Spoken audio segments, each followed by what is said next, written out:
Indonesia ini sedang rame nih, sedang rame. Bahkan ada surat maklumat dari Majelis Ulama tentang rancangan undang-undang haluan ideologi Pancasila. Di Madura muncul pernyataan kiai-kiai yang sangat bagus. Pokoknya menolaklah bangkitnya kembali komunisme. Majelis Ulama juga mengeluarkan maklumat seperti itu ke 2 hari yang lalu. Orang-orang Madura juga sensitif. Nah, saya katakan orang Madura itu sejak dulu anti komunis. Oleh sebab itu, rancangan undang-undang haluan ideologi negara itu harus kita kawal. Jangan sampai memberi peluang kepada komunisme.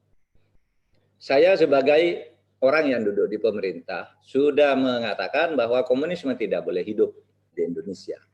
Jadi oleh sebab itu saya sudah mengusulkan pencantuman TAP MPR nomor 1 tahun 2003 sebagai dasar dibuatnya undang-undang itu salah satunya. Apa? TAP MPR nomor 1 23 itu tahun 2003 itu menyatakan bahwa TAP MPRS nomor 20 tahun 1966 yang melarang komunisme, Leninisme dan Marxisme itu dilarang.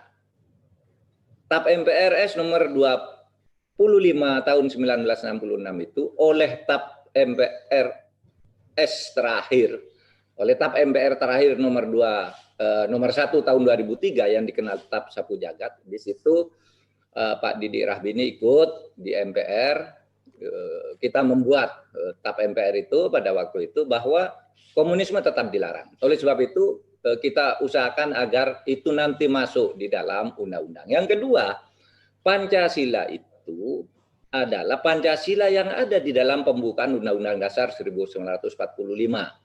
Yaitu Pancasila yang berdasar ketuhanan yang Maha Esa, kemanusiaan yang adil dan beradab, bla bla bla, sampai keadilan sosial bagi seluruh rakyat Indonesia. Nah, oleh sebab itu kita juga tidak setuju adanya pemerasan Pancasila ke dalam Trisila atau Ekasila. Jadi, saudara, ini posisi.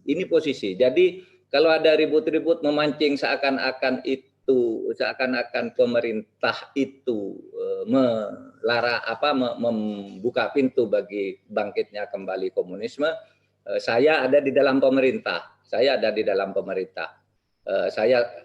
akan mempertahankan itu, bahwa Pancasila yang kita anut adalah Pancasila yang bukan diperas lagi ke Tri maupun Ekasila, dan TAP MPRS itu harus menjadi cantolan di dalam HIP, rancangan undang-undang HIP yang sekarang sedang dirancang itu. Harus diketahui bahwa rancangan undang-undang itu dibuat oleh DPR. Saya dan Pak Didik Rahbini itu ada di DPR agak lama, tahu bahwa rancangan undang-undang itu bisa datang dari pemerintah, bisa datang dari DPR. Yang ini, yang sedang diributkan ini, datang dari DPR. Dan kita akan menilainya, kita akan mengoreksinya sampai akhirnya Pancasila yang dikatakan dibuatnya undang-undang itu untuk memperkuat ideologi dasar sebagai Pancasila sebagai dasar ideologi negara, kita arahkan ke situ bahwa Indonesia betul-betul negara Pancasila dengan segala kesepakatan politik yang sudah dicapai sejak tahun 66 sampai tahun 2003. Nah, saya kira itu Bapak-bapak sekalian dari saya.